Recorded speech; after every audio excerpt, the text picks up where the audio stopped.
Sam woke up early in the morning. He had breakfast, kissed his charming wife, and said goodbye to his little children. He got into his SUV and drove off to work. On the way, traffic jams, the radio, a typical morning, people rushing about, some frustrated by the traffic, others lost in their thoughts. Sam is heading toward a weapons company. He's a weapons engineer. Yeah, he makes weapons. The company grounds are a restricted area. Security greets him at the gate. Sam knows them by face, but the guards know him by name. ID check, car inspection, it's just a formality. Walking inside, he feels a familiar sensation. Behind these walls, something is being created that has the power to bring death. Inside the company, there is calm, silence, glowing screens, coffee, easy work chatter. Nothing here resembles the place where the results of his work will eventually be used. Sam has been working at the company for 5 years, and the best part of his job is the variety it offers. Over these 5 years, he's coded in several programming languages, conducted experiments, and done fascinating work with quantum mechanics. This diversity makes the job enjoyable for Sam.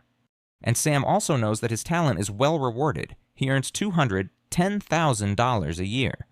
2 years ago, Sam was having lunch alone in the cafeteria. Like many others, he was scrolling through the news on his phone. That's when he came across an article about armed clashes in East Africa, a few dry details, photographs showing the aftermath of the fighting. And suddenly, Sam realized something. The weapons used in that conflict had been produced by his company. He didn't recognize them by name. He recognized them because he had been the lead engineer on that project. It was his weapon. The article was about missile and explosive weapons. 17 people had died. 8 were injured. Cold, hard numbers. A heavy, quiet sadness washed over Sam, and a sense of responsibility he couldn't shake.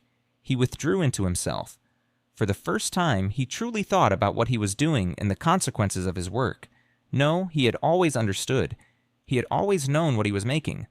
But work, experiments, deadlines, they had helped push those thoughts aside. As long as it was abstract, as long as it was just projects.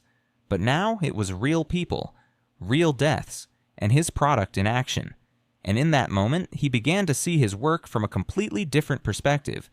Sam's depression was impossible to miss. His wife was the first to sense it. He grew distant. He stopped paying attention to her, even in moments when she tried for him, when she wanted to be seen and noticed. With the children, he spoke less at first. Then, almost not at all. Over time, he began to forget their birthdays. His wife suspected what the reason might be, but she never brought it up first. She was afraid of hurting him, afraid of saying the wrong thing, so she waited for Sam to speak on his own. And besides, Sam's projects were classified, and he was strictly forbidden to talk about them. Management noticed the change as well. They understood what was happening to him, and they understood why. But Sam was one of their best engineers, perhaps the best in his field.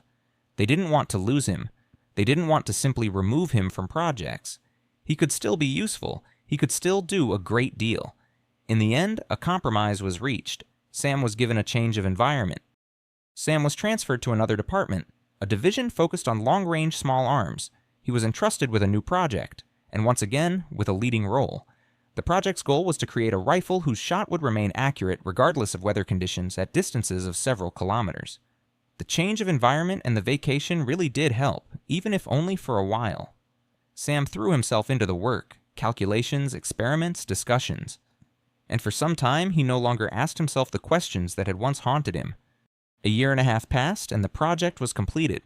Sam and his team had done an excellent job. The product passed all tests successfully. Management was pleased. The company was confident that it could reinforce its strong position in the global weapons industry. Life inside the company went on as usual. Meetings, reports, plans for the future. Military conflicts around the world came up more and more often in conversations. They were discussed calmly, almost casually. But against all this, Sam's sense of conscience began to return, and with it, a sense of responsibility. Paradoxically, this didn't happen during the work itself, but after it was finished. And the longer he remained alone with these thoughts, the clearer it became there was no good outcome waiting for him. One hot summer day, Sam was sitting with friends when one of them suddenly caught his attention. "Hey Sam, have you heard about the new long-range shot record with a scoped rifle in Eastern Europe?" Sam looked at him in surprise. No, he hadn't heard. His friend silently pulled out his phone and opened an article about a long-range fatal shot in a military conflict between two territories. Sam took the phone and began reading, studying the photographs, absorbing the details, and Sam's fears were confirmed. He recognized the weapon. Yes, you guessed it, the rifle was his work. After that, his friends didn't dwell on the topic, the conversation quickly moved on, but Sam almost automatically tried not to show any change in mood, even though in his mind he was already far away from them. All weekend, Sam found no peace. He was tormented by questions. Was what he was doing right?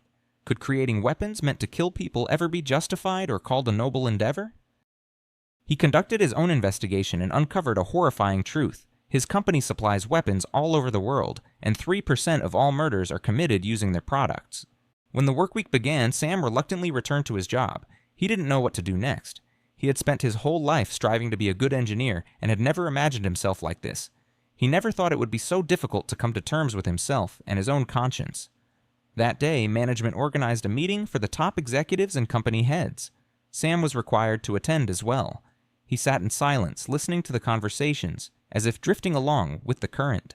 The meeting focused on ways to secure new contracts. One of the executives, by the way, added, "Sow. Unfortunately, the wars are coming to an end." Those words were a revelation for Sam. He didn't need to decipher their meaning. He saw clearly who these people were and what they wanted. Those words were the final blow. The anger he had held back for so long erupted. It infuriated him that a crowd of people around him didn't think about those being killed by their weapons. He stood up abruptly, looked at the management, then turned and walked out of the building. As he exited, Sam used his ID badge to open the gate. Without taking it off, he left the badge on the gate's box. It was a signal to everyone. He was not coming back. As he drove out of the building, Sam slammed the gas pedal. The farther he got from the gate, the stronger his sense of relief became. It was incredible. He felt lighter, almost free. He even smiled and laughed out loud. For him, the torment was over. He had promised himself he would never work in weapons production again. Of course, the meeting continued without him. Contracts would be signed, projects launched, someone else would take his place. The world did not stop. It never stops. Only one person stopped, the one who realized he could no longer do what kills people, even indirectly. Epilogue. For the record, the industry that produces weapons is more often referred to as defense factories rather than arms manufacturers. It sounds softer and raises fewer questions from the public. Even when the weapons are used in offensive operations, at the state level they are almost always justified as equipment for defensive purposes. Politically and psychologically, this is much easier for people to accept. What would you do if you were in Sam's place? Let me know what you think in the comments. I'd really love to hear your perspective. See you in the next video. Peace.